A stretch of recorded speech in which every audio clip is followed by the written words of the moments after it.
yang kita baca di dalam Kisah 8 tadi, itu terjadi 5 tahun setelah Pentakosta di Kisah Para Rasul 2.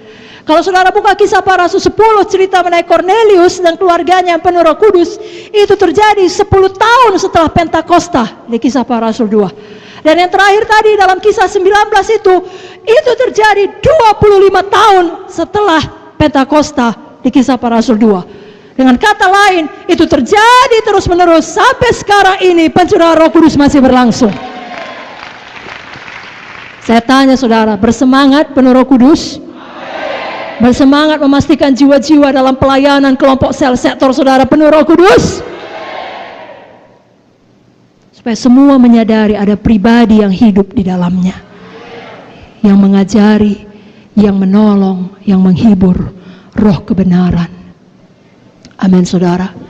Betul saudaraku, untuk sampai ke sorga kita hanya perlu selamat, hanya perlu lahir baru, yakni bertobat dan percaya atas pengampunan dosa kita oleh penebusan darah Yesus. Tapi supaya kita bisa hidup menang di dunia ini, kita perlu baptisan air dan baptisan Roh Kudus.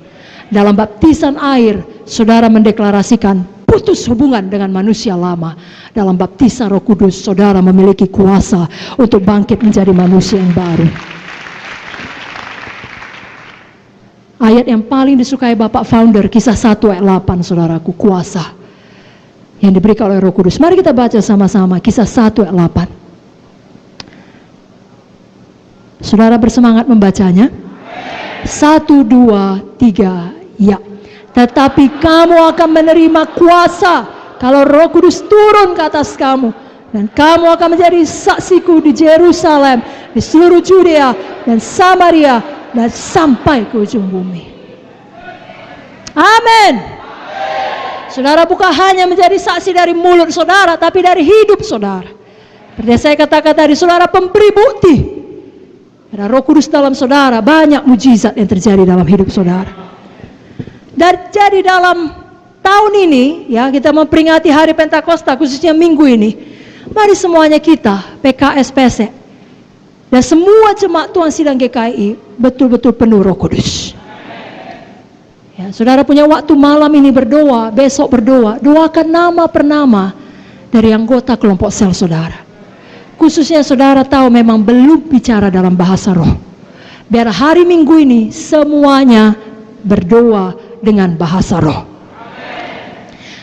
Saya akan berikan ya beberapa perkara mengenai berdoa dengan bahasa roh itu penting. Kenapa? Yang pertama, kasih saya waktu 5-10 menit dan kita akan mempraktekkannya. Amin saudara. Yang pertama, berdoa dalam bahasa roh itu seturut dengan firman Tuhan. Jadi itu ada di Alkitab, ya, saya ambil dari 1 Korintus 14 ayat 2. Siapa yang berkata-kata dengan bahasa roh tidak berkata-kata kepada manusia tetapi kepada Allah. Sebab tidak ada seorang pun yang mengerti bahasanya, oleh roh ia mengucapkan hal-hal yang rahasia. Ayat 14-15, 1 Korintus 14. Jika aku berdoa dengan bahasa roh, rohku yang berdoa, tapi akal budiku tidak turut berdoa. Jadi apa yang harus kubuat? Aku akan berdoa dengan rohku, tapi aku berdoa juga dengan akal budiku. Aku akan menyanyi dan memuji dengan rohku, tapi aku akan menyanyi dan memuji juga dengan akal budiku. Dalam 1 Korintus 14 ayat 18 dikatakan, aku mengucap syukur kepada Allah bahwa aku berkata-kata dengan bahasa roh lebih daripada kamu semua. Paulus yang mengatakannya, dia rasul yang sangat luar biasa. Tulisannya luar biasa, memberkati kita sampai sekarang ini, itu diilhami oleh Roh Kudus. Dan jelas dikatakan, jangan melarang orang berkata-kata dengan bahasa roh. 1 Korintus 14 ayat 39. Karena itu saudara-saudaraku, usahakanlah dirimu untuk memperoleh karunia untuk bernubuat, dan janganlah melarang orang yang berkata-kata dengan bahasa roh. Jadi kalau ada jiwa saudara lain yang berkata bahasa roh itu aneh, katakan tidak aneh. Paulus tidak aneh. Kenapa? Karena memang Roh Kudus sendiri tidak aneh. Lalu katakan pada dia, saya kan tidak aneh. Kita semua tidak aneh. Justru kita berdoa dengan bahasa roh akan menjadi pribadi yang lebih baik, pribadi dengan karakter Yesus. Berdoa dengan bahasa roh yang kedua itu membangun diri kita. 1 Korintus 14 ayat 4. Siapa berkata-kata dengan bahasa roh, ia membangun dirinya sendiri. Siapa yang tidak mau membangun dirinya? Tidak ada kan? Mari saya ganti pertanyaannya. Siapa mau membangun dirinya? Banyaklah berdoa dalam bahasa roh. Kan tidak ada kita yang berkata, oh aku udah hebat, aku udah sempurna, aku udah pelayan, aku tidak perlu dibangun lagi. Tidak ada kita yang berkata demikian. Semua kita perlu membangun diri kita, menyegarkan diri kita. Yesaya 28 ayat 11 sampai 12 berkata, sungguh oleh orang-orang yang berlogat ganjil dan oleh orang-orang yang berbahasa asing akan bicara kepada bangsa ini.